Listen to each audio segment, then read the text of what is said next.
Hello, I'm doctor V Balakrishnan. നമുക്കറിയാം, നമ്മൾ കഴിഞ്ഞ 2 മാസം മുമ്പ് LP-UP പരീക്ഷ എഴുതി കഴിഞ്ഞു.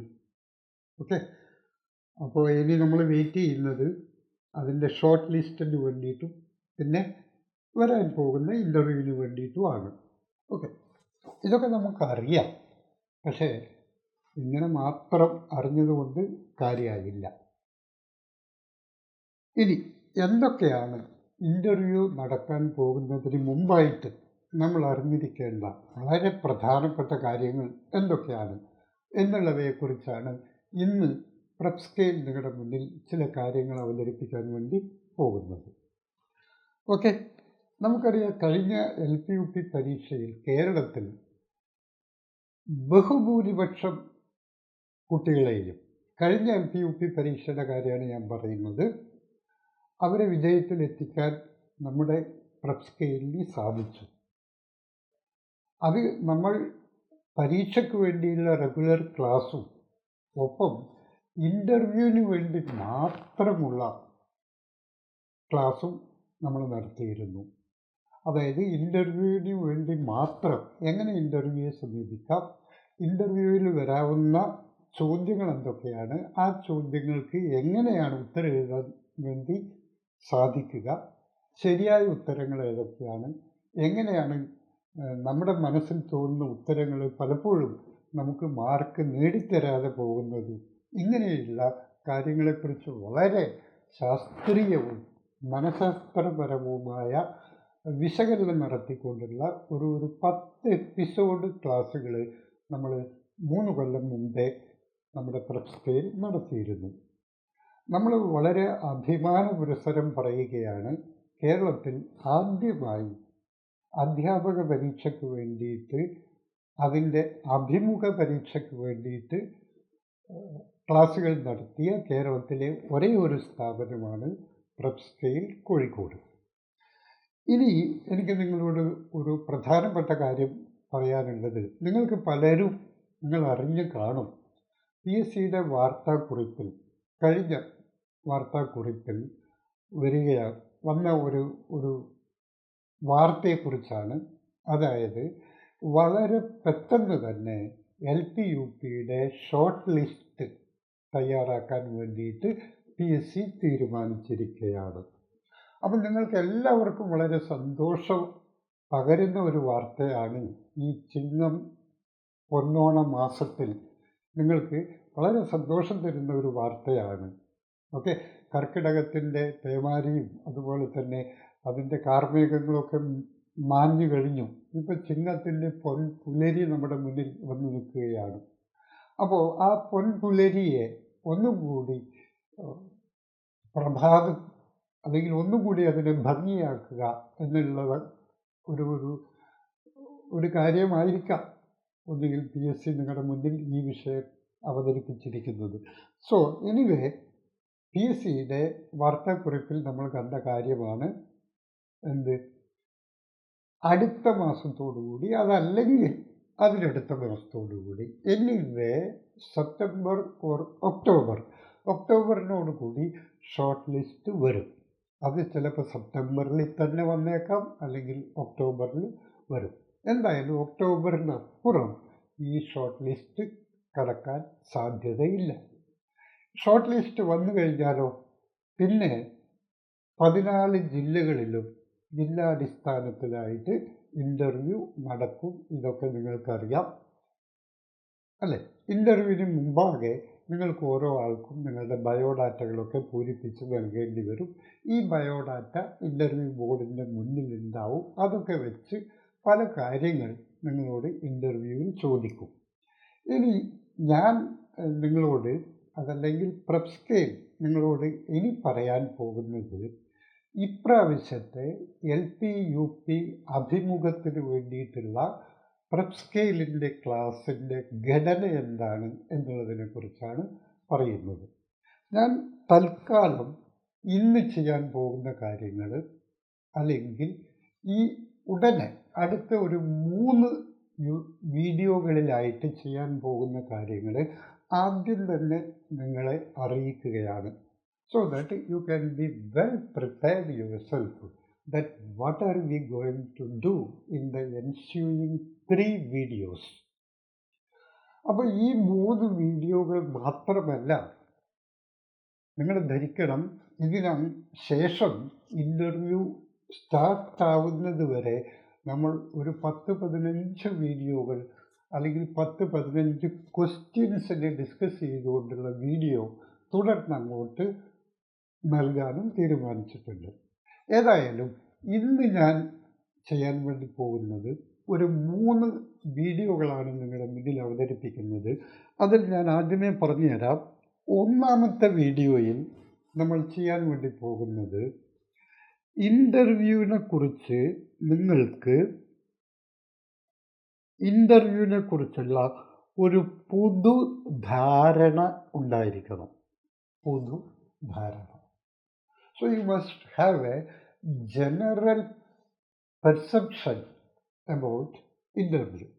അതായത് ഇൻ്റർവ്യൂവിൽ എങ്ങനെ പോകണം, എന്തൊക്കെ അവർ ചോദിക്കും, കഴിഞ്ഞ കൊല്ലങ്ങളിൽ എന്തൊക്കെയായിരുന്നു ചോദിച്ചുകൊണ്ടിരുന്നത്, കഴിഞ്ഞ കൊല്ലങ്ങളിലെ ചോദ്യങ്ങളുടെ ആവർത്തനം ഉണ്ടാവുമോ, നിങ്ങളുടെ വസ്ത്രധാരണ രീതി എന്തായിരിക്കണം, നിങ്ങൾ എങ്ങനെയാണ് ഉത്തരം പറയേണ്ടത്, നിങ്ങളുടെ ഉത്തരം പറയുന്നതിൻ്റെ സമയത്തുള്ള നിങ്ങളുടെ ശരീരഭാഷ എങ്ങനെയാണ്, പിന്നെ ആ ഇൻ്റർവ്യൂ ഹാളിൽ നിങ്ങൾ എത്തിച്ചേരുമ്പോൾ അവിടെ നിങ്ങൾ എങ്ങനെയാണ് ബിഹേവ് ചെയ്യേണ്ടത്, നിങ്ങളുടെ ബയോഡാറ്റ നിങ്ങൾ എങ്ങനെയാണ് പൂരിപ്പിക്കേണ്ടത്, ഇത്തരം കാര്യങ്ങളെക്കുറിച്ചുള്ള ഒരു പൊതുധാരണ ഉണ്ടാക്കിയെടുക്കുക. അങ്ങനെ നിങ്ങളുടെ മോട്ടിവേഷൻ ആൻഡ് കോൺഫിഡൻസ് ലെവൽ വർദ്ധിപ്പിക്കുക എന്നുള്ളതാണ് ഈ ഇൻ്റർവ്യൂവിനെ കുറിച്ചുള്ള പൊതുധാരണ എന്ന ഭാഗത്ത് ഞാൻ ഇന്നത്തെ ക്ലാസ്സിൽ ആദ്യമായി ചെയ്യുന്നത്. ഓക്കെ, ഇൻ്റർവ്യൂ എന്ന് പറഞ്ഞാൽ അതും ഒരു പരീക്ഷ തന്നെയാണ് എന്ന് നിങ്ങൾ ഓർക്കണം. നമ്മൾ ഇതുവരെ 100 മാർക്കിൻ്റെ പരീക്ഷ എഴുതി കഴിഞ്ഞു. അതിൽ നിങ്ങൾക്ക് ഒരു നിശ്ചിത മാർക്ക് കിട്ടിയിട്ടുണ്ടാകും. അത് ഇനി PSCക്ക് പോലും മാറ്റാൻ പറ്റില്ല. അപ്പോൾ 100 മാർക്കിൻ്റെ നിങ്ങളുടെ വിധിയെഴുത്ത് നടന്നു കഴിഞ്ഞു. And neither you nor PSC or not even the God can change it. ഇനി വരാൻ പോകുന്നത് 20 മാർക്കിൻ്റെ ഇൻ്റർവ്യൂ ആണ്, അല്ലേ? അപ്പോൾ കഴിഞ്ഞതിനെക്കുറിച്ച് നമ്മൾ ഇനി ഒന്നും പറയേണ്ട കാര്യമില്ല. പക്ഷെ കഴിഞ്ഞതിൽ നിന്ന് നമ്മൾ പാഠം ഉൾക്കൊള്ളണം. മനസ്സിലായില്ലേ? അപ്പോൾ കഴിഞ്ഞ പരീക്ഷയിൽ അത് കഴിഞ്ഞ് വന്നതിന് ശേഷം ആ ക്വസ്റ്റ്യൻ പേപ്പർ വിലയിരുത്തുമ്പോൾ നിങ്ങൾക്ക് പലർക്കും തോന്നിക്കാണും എന്ന്, ഈ ക്വസ്റ്റ്യൻ എനിക്കറിയാമായിരുന്നു, പക്ഷെ എനിക്കത് വിട്ടുപോയി, ആ സമയത്ത് എനിക്ക് ശ്രദ്ധിക്കാൻ പറ്റിയില്ല, ഒന്നുകൂടി വായിച്ചു കഴിഞ്ഞാൽ എനിക്ക് ഈ ഉത്തരം ശരിയാകുമായിരുന്നു. ഇങ്ങനെ ഒരു ആഫ്റ്റർ തോട്ട് നമുക്ക് എപ്പോഴും ഉണ്ടാവും, അല്ലേ? ഈ ആഫ്റ്റർ തോട്ടിൽ കൂടി നിങ്ങൾക്ക് 2-3 അധികം ക്വസ്റ്റ്യന് ആൻസർ ചെയ്യാൻ പറ്റുമായിരുന്നു. എനിക്കറിയാം നിങ്ങളെല്ലാവരും എന്നോട് യോജിക്കും ഞാൻ ഈ പറഞ്ഞതിനോട്.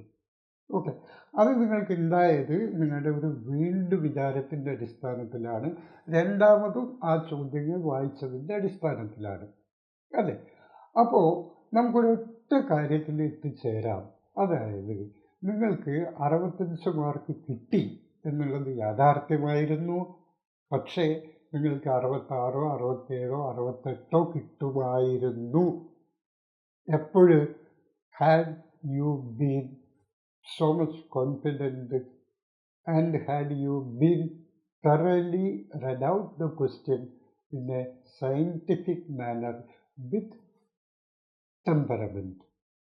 അപ്പം നന്നായി ചോദ്യം വായിച്ചിട്ട് ഗ്രഹിച്ച് എഴുതിയിരുന്നുവെങ്കിൽ എനിക്ക് തെറ്റില്ലായിരുന്നു എന്ന് നിങ്ങൾക്ക് രണ്ടാമത് തോന്നിയിട്ടുണ്ട്. അപ്പോൾ രണ്ടാമത് നമുക്ക് തോന്നിയതുകൊണ്ട് കാര്യമില്ലല്ലോ?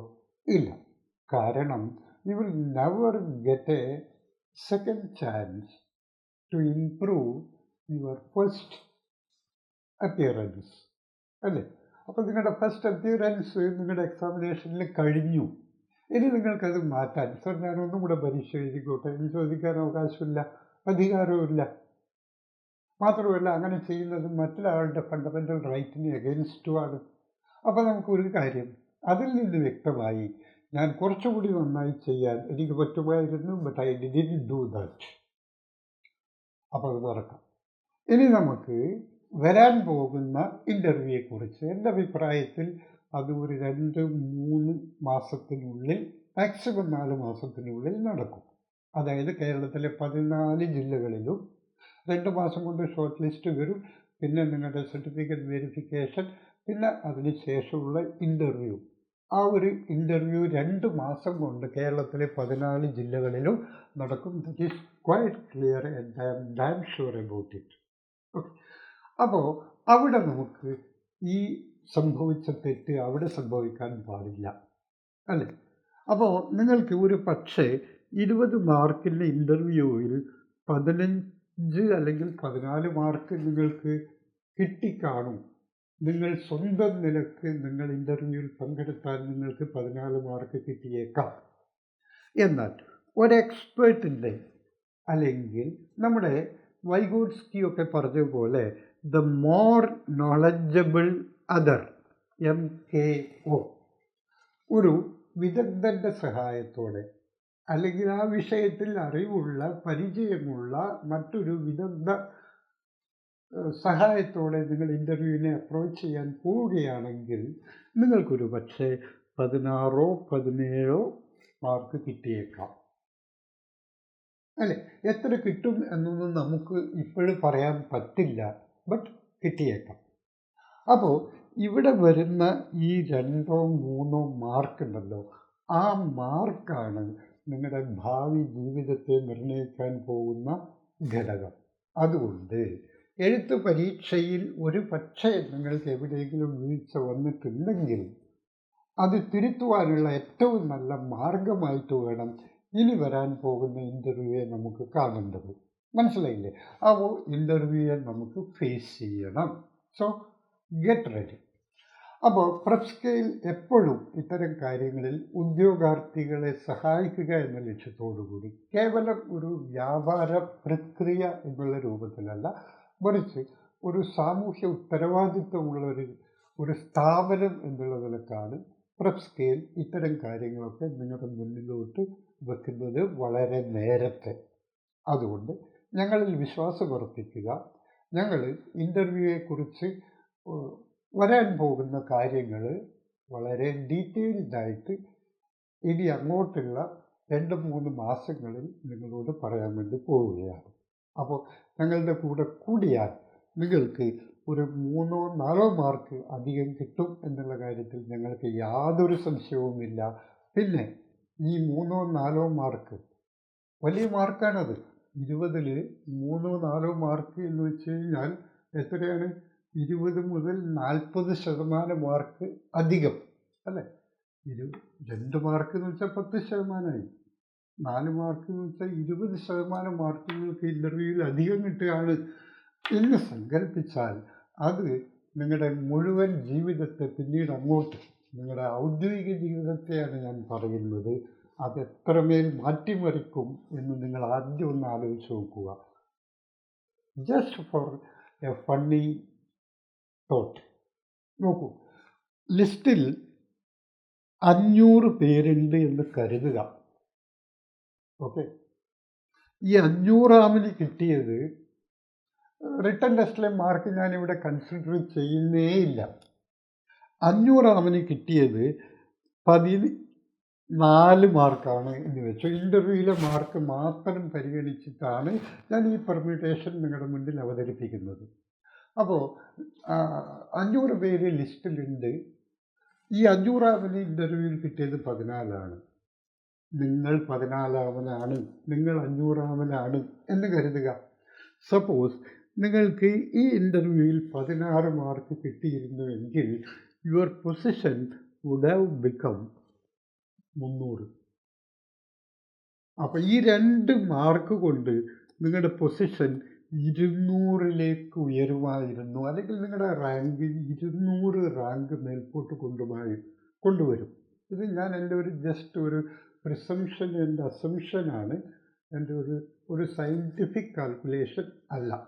ബട്ട് ദിസ് സയൻസിനെ ബേസ് ചെയ്തുകൊണ്ടുള്ള ഒരു സ്പെക്കുലേറ്റീവ് അസംഷൻ്റെ പേരിലാണ് ഞാനിങ്ങനെ പറയുന്നത്. ഓക്കെ, അപ്പോൾ 200 റാങ്ക് നിങ്ങൾ മേലോട്ട് വന്നു കഴിഞ്ഞാൽ 500 ആമനി അപ്പോയിൻമെൻറ്റ് കിട്ടുന്നത് 2027 സെപ്റ്റംബറിലാണെങ്കിൽ നിങ്ങൾക്ക് 2025 സെപ്റ്റംബറിൽ തന്നെ കിട്ടും എന്ന് നമുക്ക് ഏകദേശം ഒന്ന് ഊഹിക്കാം. എന്ന് വെച്ചാൽ നിങ്ങൾക്ക് ഇവിടെ കിട്ടാൻ പോകുന്നത് 2 വർഷത്തെ അധിക സർവീസാണ്. ഈ 2 വർഷത്തെ അധിക സർവീസ് പിന്നെ നിങ്ങളെ ഏത് കാര്യങ്ങളിലും ഇനി അങ്ങോട്ടുള്ള എല്ലാ കാര്യങ്ങളും, അതായത് നിങ്ങൾക്ക് 2 വർഷത്തെ അധിക സർവീസ് കിട്ടുന്നു, 2 വർഷത്തെ ഇൻക്രിമെൻറ്റ് കിട്ടുന്നു, 2 വർഷത്തെ അധിക ശമ്പളം കിട്ടുന്നു. അങ്ങനെ വരുമ്പോൾ നിങ്ങൾ റിട്ടയർ ചെയ്യുന്ന സമയത്ത് നിങ്ങളുടെ ലാസ്റ്റ് ബേസിക് പേ ഉണ്ടല്ലോ, അതിനനുസരിച്ചായിരിക്കും നിങ്ങൾക്ക് പെൻഷൻ കിട്ടുക. അത് ഈ 500-ാമനേക്കാൾ 2 ഇൻക്രിമെൻറ്റ് കൂടുതലായിരിക്കും നിങ്ങൾക്ക് അവിടെ അവസാനത്തെ ബേസിക് പേ. ആ ബേസിക് പേയുടെ അനുപാതത്തിലായിരിക്കും നിങ്ങൾക്ക് പെൻഷൻ കിട്ടുന്നത്. ആ പെൻഷൻ നിങ്ങൾക്ക് ജീവിതാവസാനം വരെ കിട്ടും. അതിൻ്റെ ഭാഗമായിട്ട് ഫാമിലി പെൻഷൻ നിങ്ങളുടെ ഫാമിലിക്കും കിട്ടും. അപ്പോൾ ഇതിനൊക്കെ കാരണമാവുന്നത് ഈ 2 മാർക്കാണ്. 14 മാർക്ക് 16 മാർക്കിലേക്ക് ഉയരുന്നതോടുകൂടിയാണ് ഇത് സംഭവിക്കുന്നത് എന്ന് നിങ്ങൾ ഓർക്കുക. മനസ്സിലായില്ലേ? എപ്പോഴും ചെറിയ ചെറിയ കാര്യങ്ങളാണ് ജീവിതത്തിൽ വലിയ വലിയ മാറ്റങ്ങൾക്ക് കാരണമാകുന്നത് എന്ന ഒരു ശാശ്വത സത്യം നിങ്ങൾ മനസ്സിലാക്കുക, അല്ലേ? അപ്പോൾ വിനയ് ഗോഹട്ടിൻ്റെ കാര്യം നമ്മൾ നോക്കൂ. ഫ്രാൻസിൽ നടന്ന ഒളിമ്പിക്സിൽ വിനയ് ഗോഹട്ടിന് എന്താ സംഭവിച്ചത്? ഭാരോദ്വഹനത്തിൽ 50 കിലോ ഭാരോദ്വഹനത്തിൽ ഈ 50 കിലോഗ്രാമിനുള്ളിൽ വെയിറ്റ് നിലനിർത്തിക്കൊണ്ട് പോവുക എന്നുള്ളത് ആരുടെ ഉത്തരവാദിത്വമായിരുന്നു? വിനയ് ഗോഹട്ടിൻ്റെ ഉത്തരവാദിത്വമായിരുന്നു, അല്ലേ? പിന്നീട് വന്നത് ഈ മത്സരിക്കാൻ വേണ്ടി വന്നപ്പോൾ പിന്നെ സംഭവിച്ചത് അവരുടെ ഭാരം തൂക്കി നോക്കിയപ്പോൾ 50 കിലോഗ്രാമും 100 ഗ്രാമും അധികം വന്നു. ഈ 100 ഗ്രാം അധികം വന്നതോടുകൂടിയാണ് അവർ ഡിസ്ക്വാളിഫൈഡ് ആയത് ഒളിമ്പിക്സിൽ നിന്ന്. എത്രമാത്രം വേദനാജനകമായ കാര്യമായിരിക്കും വിനയ് ഗോഹട്ടിനെ കുറിച്ച്, അല്ലേ? നമുക്കറിയാവുന്ന കാര്യമാണ്. കാരണം നിങ്ങൾ എവിടെ വെച്ചാണ് പിന്തള്ളപ്പെടുന്നത്?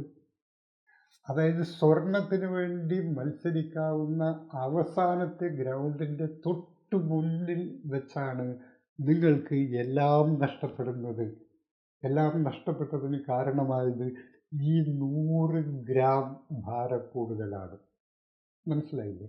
അപ്പോൾ you have to be very very cautious in life. മൊത്തത്തിൽ ജീവിതത്തിൽ എല്ലാ കാര്യങ്ങളും ചെയ്യുമ്പോഴും വളരെ വളരെ കോഷ്യസ് ആയിരിക്കണം. Especially when you meet others, when you sit before others, you have to be very very careful. കാരണം നിങ്ങൾ അവരോട് സംസാരിക്കുന്നതിൻ്റെ അടിസ്ഥാനത്തിലാണ്. അപ്പം നിങ്ങളുടെ ബോഡി ലാംഗ്വേജ്, നിങ്ങളുടെ facial expression, the way of expressing your views and the gravity and the substances of content that you are using in your reply, everything will count. Each and everything will be counted. അപ്പോൾ ഇത് വളരെ നിസ്സാരമായ കാര്യമല്ല നമ്മൾ ഉദ്ദേശിക്കുന്നത് പോലെ. ഇത് വളരെ വളരെ ഡേഞ്ചറസ് ആയിട്ടുള്ള ഒരു സോണാണ്. ഓക്കെ, സോ ഇൻ്റർവ്യൂ എന്നുള്ളത് നിങ്ങൾ കരുതുന്നത് പോലെ, അല്ലെങ്കിൽ നിങ്ങളോട് ആരെങ്കിലും പറഞ്ഞ് ധരിപ്പിച്ച് വെച്ചതുപോലെ. ഇപ്പം ഞാൻ ചില പണ്ട് ഞാൻ ചില കുട്ടികളുടെ അഭിപ്രായങ്ങൾ കണ്ടു ഈ ഫേസ്ബുക്കിലൊക്കെ. അതായത് ഇൻ്റർവ്യൂ ജസ്റ്റ് അപ്പോൾ അറ്റൻഡ് ചെയ്ത് കഴിഞ്ഞാൽ ഒരു 11-12 മാർക്കൊക്കെ കിട്ടും. ഇനി മാക്സിമം അത്ര പോയി കഴിഞ്ഞാലും ഒരു 15 മാർക്കൊക്കെ കിട്ടും. ഈ കുട്ടിയുടെ ഒരു തോട്ടിലെ നെഗറ്റിവിറ്റി നിങ്ങൾക്ക് എന്താണെന്ന് അറിയോ? അതായത് if at all simply I just attend the interview, I will get 12 marks and I will prepare at the highest level even then I'm only going to get 15. So what does it make? What kind of difference it make? ഒന്നും സംഭവിക്കുന്നില്ല, വെറുതെ ഒന്ന് attend ചെയ്താലും മതി, ഇങ്ങനെയൊക്കെ കരുതുന്ന കുട്ടികളുണ്ട്. അപ്പോൾ ഇത്തരം കുട്ടികളിൽ ഞാൻ ഉദ്ദേശിക്കുന്നത് ഉദ്യോഗാർത്ഥികളാണ്. ഇപ്പം നിങ്ങൾ പരീക്ഷാർത്ഥികളല്ല, പരീക്ഷ കഴിഞ്ഞു, ഇപ്പം നിങ്ങൾ ഉദ്യോഗാർത്ഥികളാണ്. അപ്പോൾ ഇങ്ങനെ കരുതുന്ന ഉദ്യോഗാർത്ഥികളുണ്ട്. അത്തരം ഉദ്യോഗാർത്ഥികളോടല്ല ഞാൻ സംസാരിക്കുന്നത്. എനിക്ക് അത്തരം ഉദ്യോഗാർത്ഥികളെ ഇഷ്ടവുമല്ല. കാരണം ഞാൻ ഒരു പ്രോസ്പെക്റ്റീവ് തിങ്കറാണ്, റിട്രോസ്പെക്റ്റീവ് തിങ്കറല്ല. ഞാൻ മുന്നോട്ട് നോക്കി ചിന്തിക്കുന്ന ഒരാളാണ്. പിറകോട്ട് നോക്കി ചിന്തിക്കുക എന്നുള്ളത് ഒരു ശരിയായ കാര്യം അല്ല. അപ്പോൾ എൻ്റെ ഉദ്ദേശം ഈ വീഡിയോയിൽ കൂടി നിങ്ങളെയും ഇൻ്റർവ്യൂയെക്കുറിച്ച് ഒരു പ്രോസ്പെക്റ്റീവ് തിങ്കറായിട്ട് നിങ്ങളെ ഡെവലപ്പ് ചെയ്തെടുക്കുക എന്നുള്ളതാണ്. Basically you are going to be a teacher, and a teacher will be or should be always progressive in nature, never ഒരു റിട്രോസ്പെക്റ്റീവോ റിഗ്രസീവോ ആയിട്ടുള്ള തോട്ട് ഒരു ടീച്ചർക്ക് പറ്റിയതേ അല്ല. മനസ്സിലായില്ലേ? അപ്പോൾ അങ്ങനെയുള്ള കാര്യങ്ങളൊക്കെ ഞാൻ വെറുതെ പറഞ്ഞു എന്ന് മാത്രമേ ഉള്ളൂ. ഇതൊന്നും നിങ്ങൾ ഒന്ന് ശ്രദ്ധിച്ചാൽ മാത്രം മതി. നൗ ഞാൻ എന്താ ചെയ്യാൻ വേണ്ടി പോകുന്നത് എന്നുള്ള കാര്യം, or what prep scale is going to deliver before you during this Onam, അതിനെക്കുറിച്ച് ഞാൻ നിങ്ങളോട് ഒന്ന് പറയാൻ നിൽക്കുകയാണ്. അതായത് നോക്കുക, ഈ ഞാൻ പറഞ്ഞു, അതായത് this is episode number 1. Okay, അതായത് 100 മാർക്കിൻ്റെ പരീക്ഷ നമ്മൾ കഴിഞ്ഞു. ഇനി നമ്മൾ അതിനെക്കുറിച്ച് ചിന്തിക്കേണ്ട. The chapter is over. നമ്മുടെ മുന്നിൽ ഇനി വരാൻ പോകുന്നത് 20 മാർക്കിൻ്റെ ഇൻ്റർവ്യൂ ആണ്. അത് നന്നായി നടത്തണോ മോശമായി നടത്തണോ? There are only 2 options before everyone. ഈ ഭൂമിയിലെ എല്ലാവരുടെ മുന്നിലും 2 ഓപ്ഷൻ മാത്രമേ ഉള്ളൂ, അല്ലേ?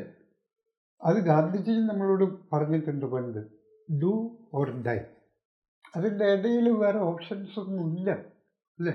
നമ്മൾ പറയും there are plenty of options. No, that is significantly a wrong statement, absolutely wrong statement. There cannot be plenty of option. Only 2 options can be there, and 1 option is either yes, the other option is no. അപ്പോൾ നമുക്ക് yes, ഈ ഓപ്ഷനാണ് select ചെയ്യേണ്ടത്. ഇനി ഈ option select ചെയ്താലാണ് നമുക്ക് വിജയത്തിലേക്ക് കടന്നു പോകാൻ വേണ്ടി പറ്റുക, അല്ലേ? വിജയത്തിലേക്ക് കടക്കണമെങ്കിൽ നമുക്ക് ഈ ഓപ്ഷനെ സ്വീകരിച്ചേ പറ്റും. അപ്പോൾ നമുക്ക് വിജയിക്കണം എന്നുള്ള കാര്യത്തിൽ നിങ്ങൾക്ക് ആർക്കും സംശയമില്ലല്ലോ, ഉണ്ടാവില്ല. കാരണം നമ്മളെ ആശ്രയിച്ചാണ് ഇനി നമ്മുടെ കുടുംബം മുന്നോട്ട് പോകുന്നത്, അല്ലേ? നിങ്ങളുടെ ജോലി, നിങ്ങളുടെ സാമൂഹ്യ ജീവിതം, നിങ്ങളുടെ കുടുംബ ജീവിതം ഒക്കെ നിങ്ങളുടെ സമൂഹത്തിൽ ചെലുത്തുന്ന സ്വാധീനം. നിങ്ങൾക്കൊരു ജോലി കിട്ടിയാൽ നിങ്ങളുടെ ചുറ്റുപാടുമുള്ളവരുടെ സാമൂഹ്യ ജീവിതത്തെ അത് എത്രത്തോളം സ്വാധീനിക്കും. ഇങ്ങനെയുള്ള ഒരുപാട് individual as well as social responsibility ഒരു അധ്യാപകന് ഉണ്ടാവണം. അല്ലാതെ അധ്യാപകൻ സാധാരണ ഒരു ഉദ്യോഗസ്ഥനെ പോലെ അല്ല, അല്ലേ?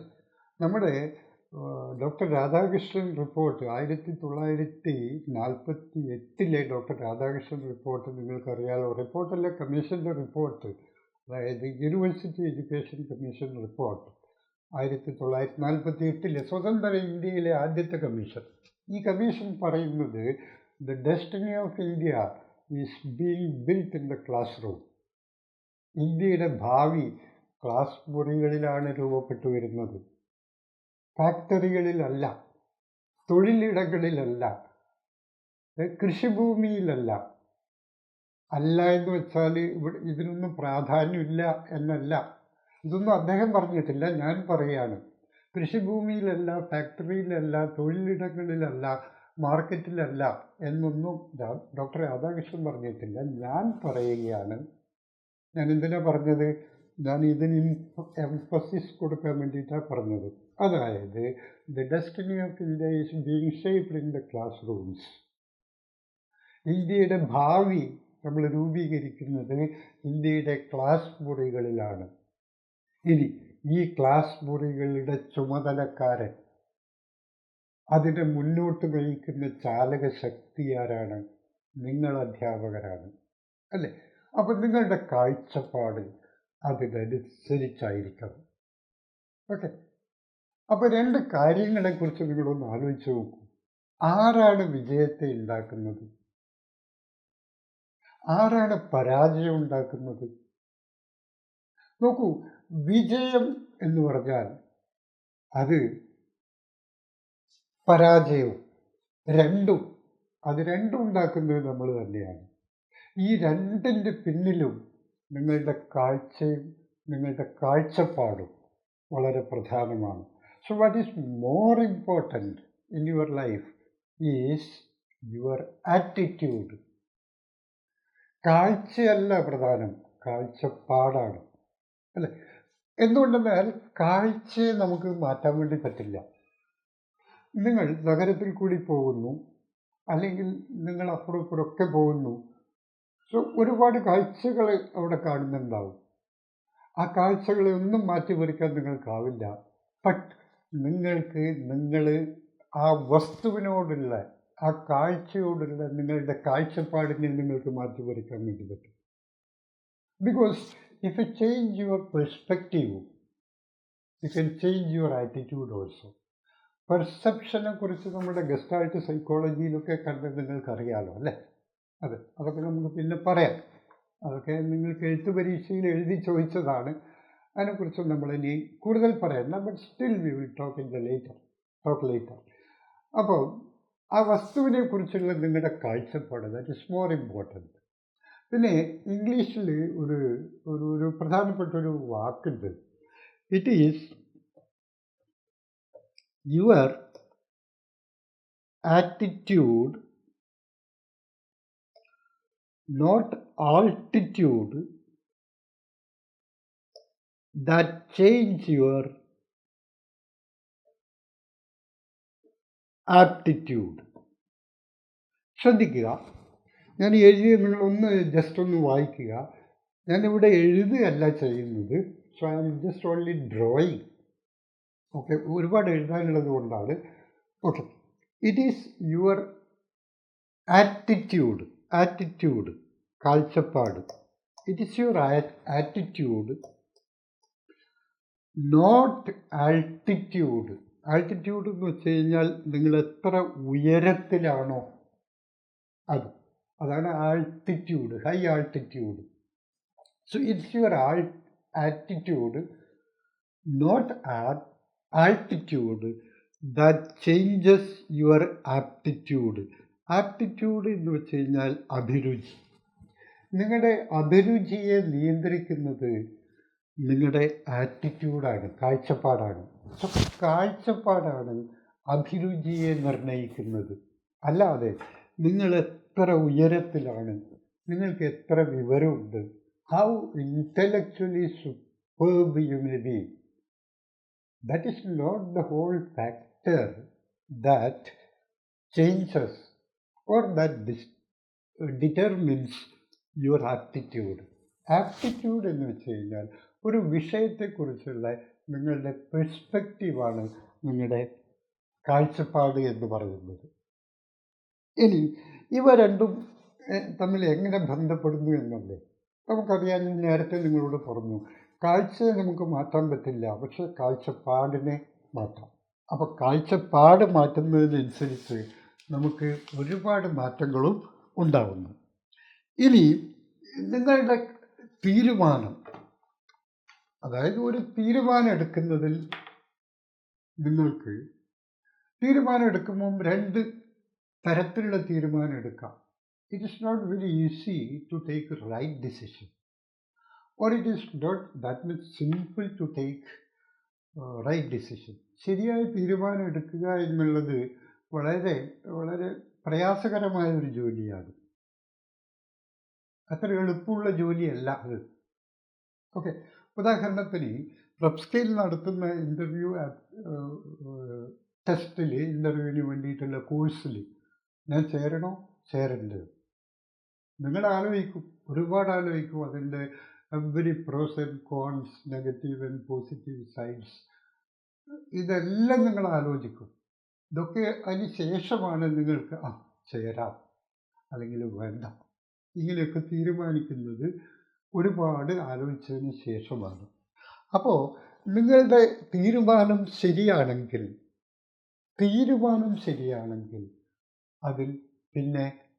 അതിൽ തെറ്റായതൊന്നും കാണില്ല. ഇനി നിങ്ങളുടെ തീരുമാനം തെറ്റാണെങ്കിലോ പിന്നെ അതിന് ശരിയും കാണില്ല. സോ ശരിയായ തീരുമാനത്തിന് തെറ്റായ ഒന്നിലേക്ക് എത്തിച്ചേരാനും പറ്റില്ല, തെറ്റായ തീരുമാനത്തിന് ശരിയായതിലേക്കും വരാൻ പറ്റില്ല. അപ്പോൾ നേരത്തെ നമ്മൾ പറഞ്ഞ ഒരു പ്രധാനപ്പെട്ട കാര്യമുണ്ട്. കാഴ്ചയല്ല പ്രധാനം, കാഴ്ചപ്പാടാണ് എന്ന് പറയുന്നത് പോലെ ഇവിടെ ശരിയായ തീരുമാനം എടുക്കുക എന്നുള്ളതാണ് ഇമ്പോർട്ടൻ്റ്, അല്ലാതെ തെറ്റായ ഒരു തീരുമാനത്തിലേക്ക് വഴുതി വീഴുക എന്നുള്ളതല്ല. ഓക്കെ, അപ്പോൾ അത് നമുക്ക് മനസ്സിലായി. ഇനി ഞാൻ പറയുന്നത്, ശരിയായ തീരുമാനത്തിന് ഒന്നിലും തെറ്റ് കാണാൻ സാധിക്കില്ല. എന്നാൽ തെറ്റായ തീരുമാനത്തിനോ എല്ലാത്തിലും ഒന്നിലും ശരിയും കാണാൻ സാധിക്കില്ല. ഓക്കെ, ഇനി ഈ വിജയത്തിന് പ്രത്യേകിച്ച് എളുപ്പ വഴികളോ കുറുക്ക് വഴികളോ ഇങ്ങനെയൊന്നുണ്ട് എന്ന് നിങ്ങൾ കരുതരുത്. There is nothing, no short cut in life. ഒന്നിലും ഒരു ഷോർട്ട് കട്ടില്ല. And if you have any short cut, ആ short cut will not be perceptual, അല്ലെങ്കിൽ അത് വിൽ നോട്ട് ബി പെർപ്പച്വൽ. പെർസെപ്ച്വലുള്ള വിൽ നോട്ട് ബി പെർപ്പച്വൽ. അതായത് കുറുക്കു വഴികളിൽ കൂടി നാം എന്തെങ്കിലും നേടിയിട്ടുണ്ടെങ്കിൽ അത് സ്ഥായിയാവില്ല, ഒരിക്കലും സ്ഥായിയാവില്ല. കുറച്ച് കാലത്തേക്ക് നിങ്ങൾക്ക് എന്തെങ്കിലും കിട്ടിയെന്ന് നിങ്ങൾക്ക് തോന്നിയേക്കാം. ഞാനൊരു ഉദാഹരണം പറഞ്ഞുതരാം. അല്ലേ, എന്തോ കള്ള സർട്ടിഫിക്കറ്റ് ഹാജരാക്കിയതിൻ്റെ പിന്നിൽ ഒരു IAS ഓഫീസർ, ഞാൻ ഇന്നലെ വാർത്തയിൽ കണ്ടു, പൂജ ഖഡേക്കർ, അങ്ങനെ എന്തോ അവരുടെ പേര്, അവർ സിവിൽ സർവീസ് പരീക്ഷ എഴുതി IAS റാങ്കിലുള്ള ഒരു ഓഫീസറാണ്. പിന്നീട് അവർ ഹാജരാക്കിയ സർട്ടിഫിക്കറ്റ് നോക്കിയപ്പോഴാണ് മനസ്സിലായത് ആ സർട്ടിഫിക്കറ്റ് വ്യാജാണെന്ന്. And she had been expelled from the central government service yesterday. എങ്ങനെയാണ് സംഭവിച്ചത്? ഇത് സംഭവിച്ചത് കുറുക്കു വഴികളിൽ കൂടി നമുക്ക് വിജയം നേടാം എന്നുള്ള ഒരു നമ്മുടെ അറിഞ്ഞോ അറിയാതെയോ നമ്മുടെ മേലെ സ്വാധീനിച്ച ചില ചിന്തകളാണ്.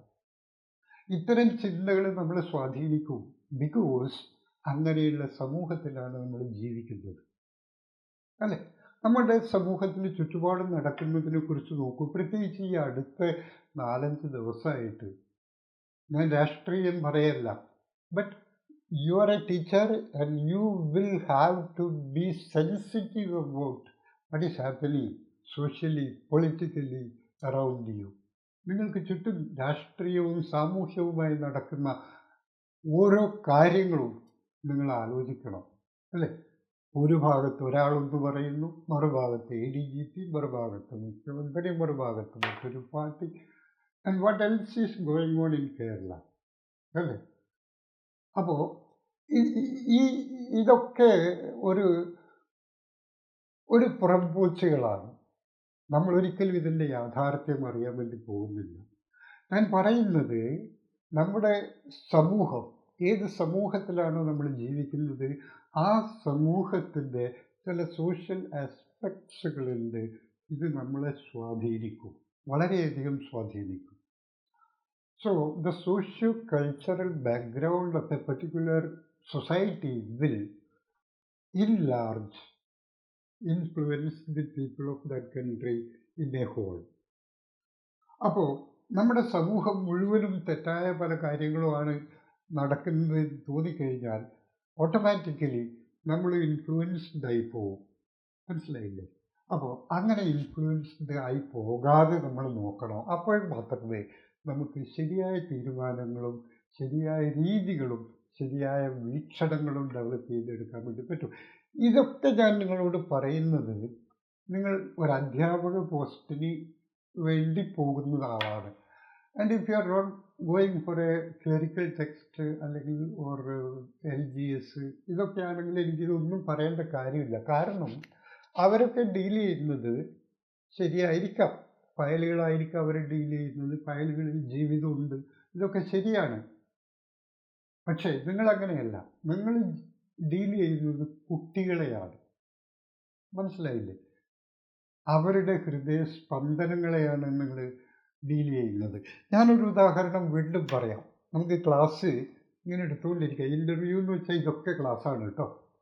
അതായത് ഞാനൊരു ഉദാഹരണം നമുക്ക് വീണ്ടും പറയാം. ഞാൻ ഇന്നലെ TV കണ്ടപ്പോൾ TV യിൽ കണ്ടൊരു ദൃശ്യമാണ്. ഇറ്റ് ടച്ച്ഡ് മീ ലോട്ട്. അതായത് വയനാട് മുണ്ടക്കൈ എന്ന് പറയുന്ന സ്ഥലത്തെ സ്കൂളിലേക്ക് മുമ്പ് അവിടെ ഒരു ശാലിനി ടീച്ചർ ഉണ്ടായിരുന്നു. ആ ശാലിനി ടീച്ചർ ട്രാൻസ്ഫർ ചെയ്തു. കുട്ടികൾക്ക് വളരെ ഇഷ്ടമായിരുന്നു ആ teacher. She was loved by each and every child of that school. ഒരു സാധാരണ ടീച്ചർ. ഓക്കെ, അപ്പോൾ അവരെങ്ങോട്ടോ ട്രാൻസ്ഫർ ആയിപ്പോയി. പക്ഷേ അവരുടെ കുട്ടികളെ വളരെയധികം സ്നേഹിച്ചിരുന്നു. അപ്പോഴാണ് പിന്നെ ഉരുൾപൊട്ടലുണ്ടായതും കുട്ടികളടക്കം, വേദനയോടെ പറയട്ടെ, കുട്ടികളടക്കം ഒരുപാട് പേര് മരിച്ചു. ആ മരിച്ചവരിൽ ഈ ടീച്ചർ പഠിപ്പിച്ച കുട്ടികളും മരിച്ചുപോയി. പിന്നീട് ഇന്നലെ വീണ്ടും ആ ടീച്ചർ ആ സ്കൂളിലേക്ക് അവിടത്തേക്ക് തന്നെ സ്ഥലം മാറി വന്നു. അപ്പോൾ കുട്ടികൾ മുഴുവനും ആ ടീച്ചറെ കെട്ടിപ്പിടിക്കുകയായിരുന്നു.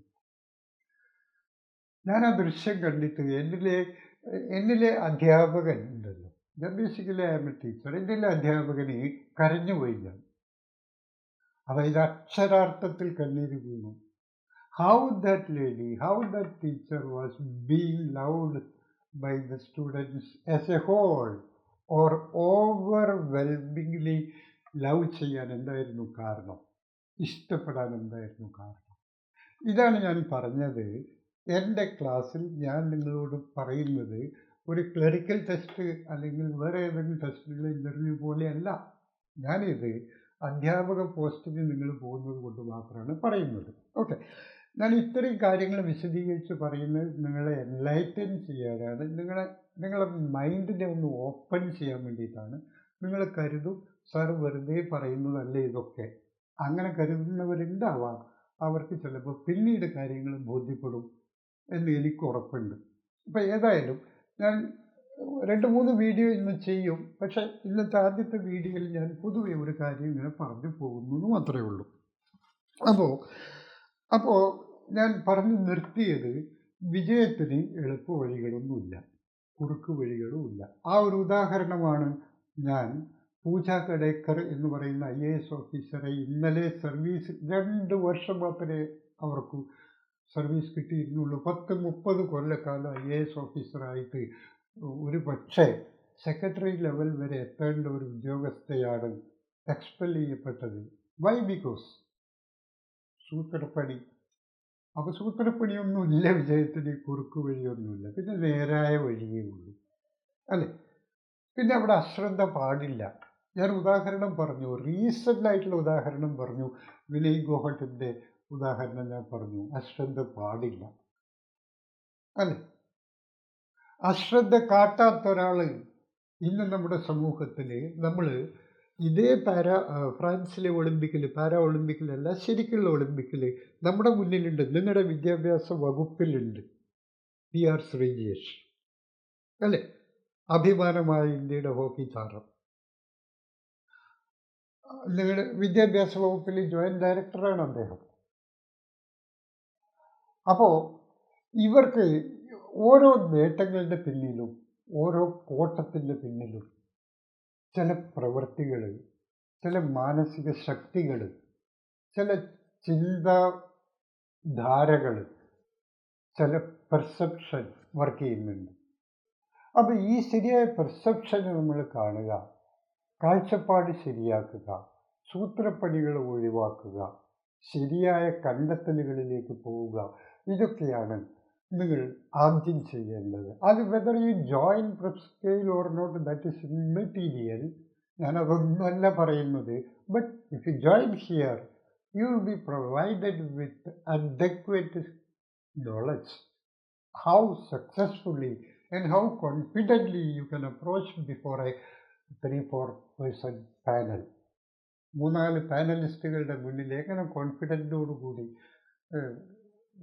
പറയാം എന്നുള്ളതിനെ കുറിച്ച് ഞങ്ങൾ നിങ്ങളെ കോൺഫിഡൻ്റ് ആക്കും എന്നുള്ള കാര്യത്തിൽ നമുക്ക് സംശയമൊന്നുമില്ല. അപ്പോൾ അതൊക്കെ അവിടെ കിട്ടും. ഇനി ഞാൻ പറഞ്ഞു വന്നത്, വിജയം നമ്മൾ ആസൂത്രണം ചെയ്യുന്നത് ആണ്, അതേപോലെ തന്നെയാണ് പരാജയവും, അല്ലേ? അതായത് വിജയം ആസൂത്രണം ചെയ്യുന്നതിൽ നമ്മൾ പരാജയപ്പെട്ടു എന്ന് കരുതിയാൽ അതിൻ്റെ അർത്ഥം എന്താണ്? അതിൻ്റെ ഇൻഡയറക്റ്റ് മീനിങ് ആണ് പരാജയം ആസൂത്രണം ചെയ്യുന്നു എന്ന്. If you fail to plan, ഞാനിവിടെ എഴുതരാം. If you fail to plan എന്ന് വെച്ചാൽ ആസൂത്രണം ചെയ്യുന്നതിൽ നിങ്ങൾ പരാജയപ്പെട്ടാൽ അതിൻ്റെ അർത്ഥം you fail to plan. If you fail to plan, that means you are planning to fail. You are planning to fail. വിജയം ആസൂത്രണം ചെയ്യുന്നതിൽ നിങ്ങൾ പരാജയപ്പെട്ടാൽ അതിനർത്ഥം ഇൻഡയറക്റ്റായി നിങ്ങൾ പരാജയം ആസൂത്രണം ചെയ്യുന്നു എന്നാണ്. അങ്ങനെ പരാജയം ആസൂത്രണം ചെയ്യുന്ന ഒരു അവസ്ഥയിലേക്ക് നമ്മൾ പോകരുത്. അപ്പം ഇതിലൊക്കെ ഒരുപാട് മനഃശാസ്ത്രപരമായ കാര്യങ്ങളുണ്ട്. അത്തരം കാര്യങ്ങളൊക്കെയാണ് പ്രപ്പ് സ്കെയിൽ നിങ്ങളുടെ മുന്നിൽ അവതരിപ്പിക്കാൻ വേണ്ടി പോകുന്നത്. ഇനി നോക്കാം, നിങ്ങൾക്ക് എല്ലാവർക്കും അറിയുന്നത് പോലെ തന്നെ നമ്മുടെ പരീക്ഷ, ഞാൻ again I am going to tell you, 20 മാർക്കിൻ്റെതാണ്, അല്ലേ? ഓക്കെ, ഇനി 20 മാർക്ക്. ഈ 20 മാർക്കിൻ്റെതും എൻ്റെ അഭിപ്രായത്തിൽ ഇതൊരു പരീക്ഷ തന്നെയാണ്. നിങ്ങൾക്കിതിന് ഇൻ്റർവ്യൂ എന്ന് വിളിക്കാം, പക്ഷെ ഞാനിതിന് വിളിക്കുക പരീക്ഷ എന്നാണ്. അതായത് നിങ്ങൾ 100 മാർക്കിൻ്റെ പരീക്ഷ എഴുതി, now you are going to write another 20 marks exam. The only difference is what? The only difference is that the exam you wrote last month, that was written examination, and now the exam you're going to write is only oral examination. അല്ല, അത്രയേ ഉള്ളൂ. നിങ്ങൾ കഴിഞ്ഞ പ്രാവശ്യം എഴുതിയത് എഴുത്ത് പരീക്ഷയാണെങ്കിൽ ഇനി നിങ്ങൾ എഴുതാൻ വേണ്ടി പോകുന്നത് വാചാ പരീക്ഷയാണ്. 200 മാർക്കിൻ്റെ വാചാ പരീക്ഷയാണ്. ഈ വാചാ പരീക്ഷയിൽ നിങ്ങളുടെ എല്ലാ കാര്യങ്ങളും ശ്രദ്ധിക്കപ്പെടും. എഴുത്ത് പരീക്ഷയിൽ നിങ്ങളുടെ ഭാവി ഏതിലാണ് തീരുമാനിക്കപ്പെടുന്നത്? കറുത്ത കുറേ ബബ്ലിംഗ് മാർക്കുകളിലാണ് നിങ്ങളെ അവരറിയപ്പെടുന്നത്. നിങ്ങളും PSC തമ്മിലുള്ള ബന്ധം ഏതിലാണ്? ഇവിടെ PSC ഇതിനെ ബന്ധിപ്പിക്കുന്നത് ഏതാണ്? These bubbles. തെറ്റായതോ ശരിയായതോ ആയ ഈ ബബിളുകളാണ് നിങ്ങളെ PSCയുമായി ബന്ധിപ്പിച്ചത്. ഇനി അങ്ങനെയല്ല.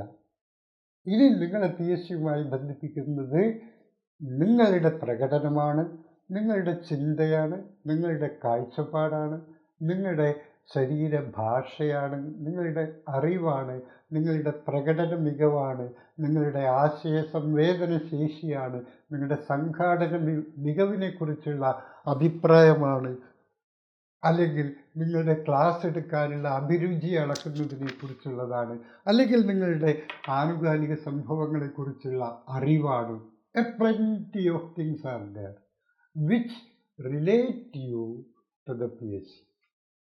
So in my opinion, എൻ്റെ അഭിപ്രായത്തിൽ these 20 marks examination is rather very very high difficulty level examination rather than this. കാരണം ഇവിടെ ഒന്നുമില്ല. നിങ്ങളെ PSCയെ ബന്ധിപ്പിക്കുന്നത് ഈ കറുപ്പ് കുത്തുകളാണ്. ഈ കറുപ്പ് കുത്തുകളിൽ എന്താ ഉള്ളത്? നിങ്ങളുടെ അറിവ് മാത്രം. എന്നാൽ ഇവിടെ അറിവ് മാത്രമല്ല.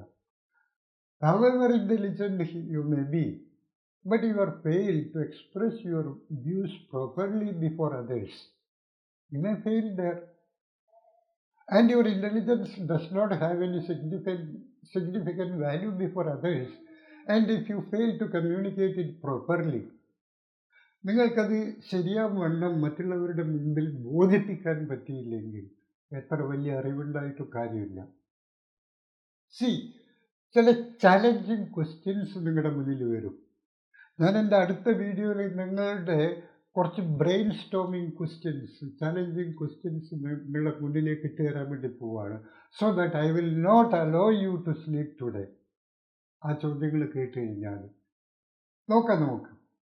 അതൊക്കെ ഞാൻ അടുത്ത എപ്പിസോഡിൽ കാണാം. ഇത് കഴിഞ്ഞ ഉടനെ തന്നെ ഉള്ള എപ്പിസോഡിൽ ഞാൻ പറയാം. ഈ എപ്പിസോഡിൽ ഞാൻ ഇൻ്റർവ്യൂ ദിവസത്തെ കാര്യങ്ങളെക്കുറിച്ചും അതിന് തൊട്ട് മുമ്പുള്ള കാര്യങ്ങളെക്കുറിച്ചൊക്കെയാണ് പറയാൻ വേണ്ടി പോകുന്നത്.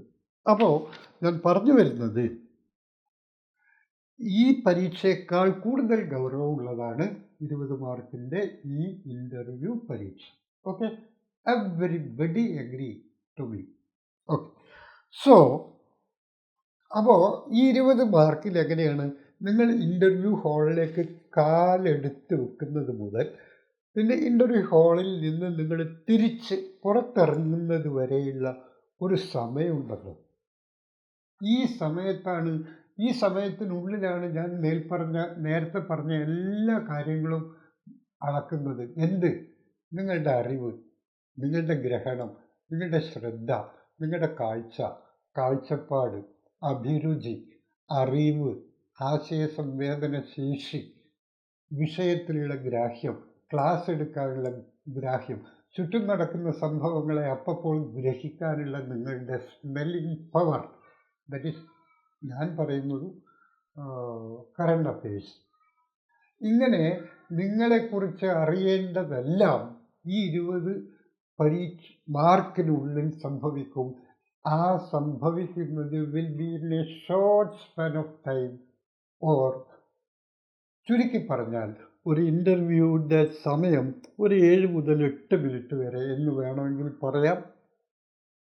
അല്ലെങ്കിൽ 8 മിനിറ്റ് മുതൽ 10 മിനിറ്റ് വരെ എന്ന് പറയാം. അല്ലെങ്കിൽ 10 മിനിറ്റ് മുതൽ 12 മിനിറ്റ് വരെ എന്ന് പറയാം. ഇത് എത്ര മിനിറ്റ് വരെ എന്നൊന്നും പറയാൻ ഞാനാണല്ല. Because I do not have any significant rational or proof behind that. ഞാൻ വെറുതെ നിങ്ങളോട് പറഞ്ഞിട്ട് കാര്യമില്ലല്ലോ. അതായത് ഇൻ്റർവ്യൂ 8 മിനിറ്റ് ഉണ്ടാവും, 10 മിനിറ്റ് ഉണ്ടാവും, 12 മിനിറ്റ് ഉണ്ടാവും എന്നൊന്നും പറയാൻ വേണ്ടി എനിക്ക് പറ്റില്ല. ബിക്കോസ് ഇതെത്ര സമയം ഉണ്ടാവും എന്നുള്ളത് പല എക്സ്റ്റേണൽ ഫാക്ടേഴ്സിനെ, അതായത് എക്സ്റ്റേണൽ വേരിയബിൾസിനെ, അതിനാണ് നമ്മൾ പറയുന്നത് ബാഹ്യചരങ്ങൾ. ഒരുപാട് ബാഹ്യചരങ്ങളെ ആശ്രയിച്ചിരിക്കും. For example I will tell you. ആദ്യത്തെ ഇൻ്റർവ്യൂ നടക്കുന്നത് തിരുവനന്തപുരം ജില്ലയിലാണ്. ആ ഇൻ്റർവ്യൂ നടക്കുന്നത് ജനുവരി 1-നാണ്. ഓക്കെ എന്ന് കരുതിക്കോളൂ നിങ്ങളെ, ഫോർ എക്സാമ്പിൾ. അപ്പോൾ ഈ 1-ന് നടക്കുന്ന ഇൻ്റർവ്യൂവിൽ ആദ്യത്തെ ബാച്ചിൽ 10 കുട്ടികൾ, 1 മുതൽ 10 വരെയുള്ള കുട്ടികൾ. ഓക്കെ, അപ്പോൾ ഈ ആദ്യത്തെ കുട്ടിയോട് ഒരു കൂടുതൽ ചോദ്യങ്ങൾ ചോദിച്ചു എന്ന് വരാം. ഓക്കെ, ബിക്കോസ് ബോർഡ് വളരെ ഫ്രഷായിട്ട് കോൺസ്റ്റിറ്റ്യൂട്ട് ചെയ്തതാണ്. Board is not tired. Board എന്ന് വെച്ചാൽ PSC കോൺസ്റ്റിറ്റ്യൂട്ട് ചെയ്യുന്ന ബോർഡ് ഒരു PSCയുടെ മെമ്പർ ഉണ്ടാവും, ഒരു സബ്ജക്റ്റ് എക്സ്പേർട്ട് ഉണ്ടാവും, പിന്നെ എഡ്യൂക്കേഷണലായിട്ടുള്ള സ്പെഷ്യലിസ്റ്റുകൾ ഉണ്ടാവും, പിന്നെ അതിൻ്റെ കമ്പ്യൂട്ടേഷൻ ഒക്കെ ചെയ്യാവുന്ന PSCയുടെ ഏതെങ്കിലും ഉദ്യോഗസ്ഥൻ, ലോവർ ലെവൽ ഉദ്യോഗസ്ഥൻ ഒക്കെ ഉണ്ടാവാം. ചിലപ്പം 3 പേരുള്ള പാനലാവാം, ചിലപ്പോൾ 4 പേരുള്ള പാനലാവാം. ഇനീഷ്യലി കോൺസ്റ്റിറ്റ്യൂട്ട് ചെയ്യുമ്പോൾ 4 പേരൊക്കെയുള്ള പാനലാവും. പിന്നെ നമുക്കറിയാം, കാസർഗോഡ് മുതൽ തിരുവനന്തപുരം ഇങ്ങനെ ജില്ലകൾ കൂടി വരുമ്പോൾ the board may get tired. അപ്പോൾ ആദ്യത്തെ ഇതിൽ 4 അംഗങ്ങൾ ഉണ്ടായിരുന്നുവെങ്കിൽ ചിലപ്പോൾ നമ്മൾ കണ്ടുവന്നതാണ് കഴിഞ്ഞ കൊല്ലങ്ങളിൽ അവസാനം നടക്കുന്ന ഇൻ്റർവ്യൂവിൽ ബോർഡിലെ അംഗങ്ങളുടെ എണ്ണം 2 ആയിട്ട് പരിമിതപ്പെട്ടിട്ടുണ്ട്. അപ്പോൾ ആദ്യം നടക്കുന്ന ഇൻ്റർവ്യൂവിൽ 4 പേര് ബോർഡ് മെമ്പർ ഉണ്ടെങ്കിൽ അവസാനം, അതായത് ജനുവരി 14 ജില്ലകളിൽ നടക്കണ്ടേ, അപ്പോൾ അവസാനത്തെ ജില്ലകളിലൊക്കെ നടക്കുമ്പോഴേക്കും ഈ സബ്ജക്റ്റ് എക്സ്പേർട്ടുകളും ബോർഡുകളും ഒക്കെ യാത്ര ചെയ്തു അല്ലാതെയൊക്കെ തളർന്നു കാണും. അപ്പോൾ അവരുടെ energy level also will be get deteriorated rather than yours. നിങ്ങൾ 10 മിനിറ്റാണ് ഹാളിൽ ഉള്ളതെങ്കിൽ ഇൻ്റർവ്യൂ ബോർഡ് മെമ്പേഴ്സ് അങ്ങനെയല്ല, അവർ ത്രൂ ഔട്ട് അവിടെ ഉണ്ട്. അപ്പോൾ എത്ര സമയം എടുക്കും എന്ന് പറയാൻ വേണ്ടി പറ്റില്ല. ഇനി ഇത് ഒരു ബാഹ്യതരം കൂടാതെ ആന്തരികമായിട്ടുള്ള നിങ്ങളെ പേഴ്സണൽ വേരിയബിൾസ് ഉണ്ട്. What is personal variables? ഉദാഹരണത്തിന് ആദ്യത്തെ ഉദ്യോഗാർത്ഥിയോട് ചോദിച്ചു, അതായത് ക്ലാസ് എടുക്കാൻ വേണ്ടി പറഞ്ഞു. ക്ലാസ് എടുക്കുന്ന രീതി വളരെയധികം അവർക്ക് ഇംപ്രസ്ഡായി എന്ന് കരുതിക്കും. അപ്പോൾ അവർ നിങ്ങളോട് തുടർന്നും ക്ലാസ് എടുക്കാൻ ആവശ്യപ്പെടും, കണ്ടിന്യൂ ചെയ്തോളൂ എന്ന് പറയും. ഇനി നിങ്ങൾ ക്ലാസ് എടുക്കുന്നത് ബേസിക്കലി എഡ്യൂക്കേഷണൽ സൈക്കോളജി, അതിൻ്റെ ടെക്നിക്സ് ഉണ്ടല്ലോ, അതായത് learning techniques, learning strategies, learning methods, അതിനൊക്കെ വിരുദ്ധമാണ്. അതല്ലെങ്കിൽ നമ്മുടെ കരിക്കുലം ഇപ്പോൾ അപ്രോച്ച് ചെയ്തിരിക്കുന്ന ഒരു കരിക്കുലം മെത്തേഡ് ഉണ്ടല്ലോ, അതായത് പ്രവർത്തനാധിഷ്ഠിതമായ അല്ലെങ്കിൽ പ്രക്രിയ അധിഷ്ഠിതമായ process based approach with importance on learning outcome, അതായത് പ്രമേയപരമായ നേട്ടത്തിൽ അധിഷ്ഠിതമായ പ്രക്രിയാപരമായ ബോധന ശൈലി. ഇതാണ് കൺസ്ട്രക്റ്റിവിസത്തിൻ്റെ ബോധന മെത്തേഡ് എന്ന് പറയുന്നത്. ഒരുപക്ഷെ നിങ്ങൾ ക്ലാസ് എടുക്കുന്നത് പഴയ വ്യവഹാരവാദ രീതിയിൽ കൂടിയാണെങ്കിലോ the board may not be impressed upon you. So board നിങ്ങളോട് പറയും മതിയില്ല, ഇല്ലേ? അപ്പോൾ ഇതൊക്കെ നിങ്ങളുടെ ചരങ്ങളാണ്. These are the internal factors which determines the length of the interview. അപ്പോൾ ഇനി ഒരു പക്ഷേ നിങ്ങളോട് ചോദിക്കുകയാണ്, നിങ്ങളുടെ ബയോഡേറ്റയിൽ നിങ്ങൾ എഴുതി എന്താണ് നിങ്ങളുടെ ഹോബി.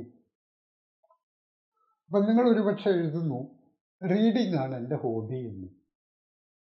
ഞാൻ നേരത്തെ നിങ്ങളോട് പറഞ്ഞു, ഒരു കാര്യത്തിനും സൂത്രപ്പണി പാടില്ല, ഒന്നിലും എളുപ്പം വിജയിക്കാനാവില്ല, ആരെയും നമുക്ക് പറ്റിക്കാം എന്നൊന്നും കരുതണ്ട. You can never cheat anybody. കാരണം everyone other than you is, please believe, more intelligent than you. എല്ലാവരും തന്നേക്കാൾ ബുദ്ധിമാനാണ് എന്ന് കരുതി വേണം നമ്മൾ ഈ ലോകത്ത് ജീവിക്കാൻ. അതുകൊണ്ട് തന്നെ ആരെയും പറ്റിക്കാനോ കബളിപ്പിക്കാനോ നമുക്ക് പറ്റില്ല. സപ്പോസ് നിങ്ങൾക്ക് വായന ഒരു ഹോബി അല്ലെങ്കിൽ നിങ്ങൾ വായന എന്ന് എഴുതുകയാണെങ്കിൽ അവിടെ യു വിൽ ബി കോട്ട്. എങ്ങനെ കോട്ട് ചെയ്യും?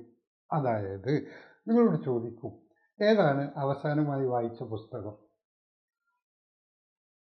ഏതാണ് അവസാനമായി വായിച്ച പുസ്തകം? നിങ്ങൾക്ക് your hobby is not reading books and you have provided information that my hobby is reading book, which is entirely a wrong information. അപ്പോൾ ഏതാണ് നിങ്ങൾ അവസാനം വായിച്ച ബുക്ക് എന്ന് ചോദിച്ച്, ഓക്കെ നിങ്ങൾക്ക് പറയാൻ പറ്റിയാൽ ഗുഡ്. സർ, ഞാൻ ആശാൻ്റെ കരുണയാണ് അവസാനമായിട്ട് വായിച്ചത്. ഓക്കെ, തെറ്റൊന്നുമില്ല അതിൽ. പക്ഷെ ബോർഡ് വീണ്ടും നിങ്ങളോട് ചോദിക്കും, കരുണ ഒരു 10-100 കൊല്ലം മുമ്പ് എഴുതിയ ഒരു പുസ്തകമാണല്ലോ, എന്താണത്? നിങ്ങൾ ഒരു നൂറ്റാണ്ട് കഴിഞ്ഞിട്ട് ഇന്നും അത് വായിക്കാൻ എന്താ കാരണം? അപ്പം നിങ്ങൾക്ക് എക്സ്പ്ലെയിൻ ചെയ്യാൻ പറ്റണം. സർ, ഇതിന് മുമ്പും ഞാൻ കരുണ ആദ്യമായിട്ട് വായിക്കുന്നത് 25 കൊല്ലം മുമ്പാണ്, അല്ലെങ്കിൽ 20 കൊല്ലം മുമ്പാണ്. പക്ഷേ അതിലത്തെ പ്രമേയം ഇന്നും ശരിയാണെന്ന് എനിക്ക് തോന്നി, അതുകൊണ്ടാണ് ഞാൻ ഇന്നും രണ്ടാമത് വായിച്ചത്. ഇങ്ങനെ കൺവിൻസിംഗ് ആയിട്ടുള്ളൊരു ഉത്തരം നിങ്ങൾ നൽകിയാൽ നിങ്ങളുടെ ഇൻ്റർവ്യൂവിൻ്റെ സമയം ചിലപ്പോൾ കൂടുതൽ എടുത്തേക്കും. ഇനിയല്ല നിങ്ങൾക്ക് ഒന്നിനും ഉത്തരം പറയാൻ പറ്റുന്നില്ലെങ്കിൽ you are suppose to be out within a short span of time. That means അവിടെ ചിലപ്പോൾ ഈ 7, 8, 8, 10, 10, 12 മിനിറ്റ് അങ്ങനെയൊന്നും കൃത്യമായി പറയാൻ പറ്റില്ല. ചിലപ്പോൾ 5 മിനിറ്റ് കൊണ്ടോ 4 മിനിറ്റ് കൊണ്ടോ നിങ്ങളുടെ ഇൻ്റർവ്യൂ കഴിഞ്ഞിരിക്കാം. അതാണ് ഞാൻ പറയുന്നത്. ഇൻ്റർവ്യൂവിന് എത്ര സമയം എടുക്കും എന്നുള്ളതൊന്നും നമുക്ക് നേരത്തെ പറയാൻ വേണ്ടി പറ്റില്ല. പലരും നിങ്ങളോട് അങ്ങനെ പറഞ്ഞ് ധരിപ്പിച്ചിട്ടുണ്ടെങ്കിലും Dr. V. Balakrishnan will never say that interview time ഇത്രയായിരിക്കും എന്ന്. But interview time may take at least 10 minutes. But it is absolutely variable thing. And variable on the basis of the internal variables of the learner, internal variables of the interviewer, external variables that are around you. Okay? ഇങ്ങനെയുള്ള പല കാരണങ്ങൾ കൊണ്ട് നമുക്ക് ഈ interview time vary ചെയ്യും. അപ്പോൾ ചില ആൾക്കാർ ധരിക്കും എന്നോട് 15 മിനിറ്റ് എടുത്തു ഇൻ്റർവ്യൂവിന്. അപ്പോൾ മറ്റു കുട്ടി പറയും എന്നോട് വെറും 5 മിനിറ്റേ എടുത്തുള്ളൂ. ഇവിടെ ഒരു പ്രോബ്ലം വരും അല്ലേ? മനഃശാസ്ത്രപരമായി 15 മിനിറ്റ് എടുത്ത കുട്ടി വിചാരിക്കും I B get selected. 5 minute എടുത്ത കുട്ടി വിചാരിക്കുമെന്ന് എനിക്ക് കിട്ടില്ല. അങ്ങനെ ആവണമെന്നില്ല. ബിക്കോസ് 5 മിനിറ്റ് എടുത്ത കുട്ടി ഈ 5 മിനിറ്റും നല്ല ഉത്തരങ്ങളാണ് നൽകിയതെങ്കിൽ അത് മതി അവർക്ക് നല്ല മാർക്ക് കിട്ടാൻ. അല്ലെങ്കിൽ 15 മിനിറ്റ് നിങ്ങൾ സംസാരിച്ചിട്ടും അതിൽ നിന്ന് വർത്തായിട്ടുള്ള ഒന്നും അവർക്ക് കണ്ടെത്താൻ പറ്റിയില്ലെങ്കിൽ നിങ്ങളുടെ 15 മിനിറ്റ് എടുത്തു എന്നുള്ളത് കൊണ്ട് നിങ്ങൾക്ക് നല്ല മാർക്ക് കിട്ടണം എന്ന് പറയാനും പറ്റില്ല. So, nothing can be predicted. So, that is the only prediction here, that nothing can be predicted. ഒന്നും പ്രെഡിക്റ്റ് ചെയ്യാൻ പറ്റില്ല എന്നുള്ളതാണ് ആകെ പ്രെഡിക്റ്റ് ചെയ്യാവുന്ന ഒരേ ഒരു കാര്യം. ഓക്കെ, ശരി, ഇനി നമുക്കിതിലേക്ക് വരാം. പക്ഷെ നിങ്ങളെ ഇങ്ങനെ ഹൈലി ഫിലോസഫിക്കലായി പറഞ്ഞ് നിങ്ങളെ ടയേർഡാക്കിയത് കൊണ്ട് കാര്യമില്ല. ഇനി നമുക്ക് എങ്ങനെ ഇൻ്റർവ്യൂവിൻ്റെ ഹോൾ ആ ഡേയിൽ നിങ്ങൾ എന്തൊക്കെ ശ്രദ്ധിക്കണം, ആ ഡേ പിന്നെ ആ ഡേയുടെ തൊട്ട് തലേന്ന് എങ്ങനെയൊക്കെ ശ്രദ്ധിക്കണം, എന്ത് ശ്രദ്ധിക്കണം, എങ്ങനെ ഉത്തരങ്ങൾ നൽകണം, അതിൽ നിങ്ങളുടെ വേഷധാരണം എന്തായിരിക്കണം, വസ്ത്രധാരണം എന്തായിരിക്കണം, നിങ്ങളുടെ ബോഡി ലാംഗ്വേജ് എങ്ങനെയായിരിക്കണം, നിങ്ങളുടെ അപ്രോച്ച് എങ്ങനെയായിരിക്കണം, and the entire thing will be discussed in the next video. അപ്പോൾ എൻ്റെ ഈ വീഡിയോ ഇന്ന് ഞാൻ തൽക്കാലം നിങ്ങളോട് ഒരു ബന്ധം ഉണ്ടാക്കാനുള്ള ഒരു പാലം പടിഞ്ഞത് മാത്രമാണ്. അതായത് ഉരുൾപൊട്ടിയ വയനാട്ടിലേക്ക് നമ്മുടെ മിലിറ്ററി വന്നിട്ട് ഒരു പാലം കിട്ടിയില്ലേ, ആ പാലത്തിൻ്റെ പേരാണ് ബെയിലി പാലം. സോ ഞാൻ ഇന്ന് ചെയ്തത് നിങ്ങളുമായിട്ടുള്ള ഒരു ബെയിലി പാലം ഉണ്ടാക്കുക മാത്രമാണ് ചെയ്തത്. കാരണം നിങ്ങൾ ഉരുൾപൊട്ടിയതിൻ്റെ അപ്പുറത്തെ സൈഡിലാണ്, ഞാൻ ഉരുൾപൊട്ടലിൻ്റെ ഇപ്പുറത്തെ സൈഡിലായി പോകുന്നത്. Philosophically speaking, rather sometimes you may not understand. പിന്നെ അതായത് ഒരു വളരെ എംപിരിക്കലി നിങ്ങൾക്ക് ചിലപ്പോൾ മനസ്സിലായി എന്ന് വരില്ല. But if you think properly and if U philosophically approached my work, then you are of course on the other side of Bailey Bridge and I am in this side of Bailey Bridge. So we have connected, we have constructed a Bailey Bridge in prep scale. Now ഈ Bailey ബ്രിഡ്ജിൽ കൂടി നമുക്ക് അടുത്ത വീഡിയോയിലേക്ക് പോകാം, second വീഡിയോയിലേക്ക്. And until then, thank you, see you again.